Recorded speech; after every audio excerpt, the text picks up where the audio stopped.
Соңғы уақытта мектеп оқушыларының ата-аналары ережені сақтамай немесе білмей балаларын хиджаб болмаса діни киіммен мектепке жіберетін жағдайлар жиі орын алып жатыр. Бұл жағдай ата-аналар мен мұғалімдердің арасында түсініспеушілікке әкеп соқтыратыны айқын. Мәселенің мән-жайын толық қарастырып, осы тақырыптың төңірегіндегі әлеуметтік желімізге жиі келіп түсетін сұрақтарға бір қатар жауап берейік.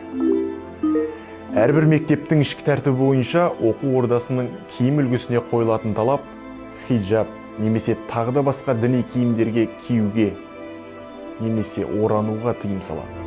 Өйткені кез келген атрибутика, символ, элемент қандай да бір ілімді насихаттауды білдіреді.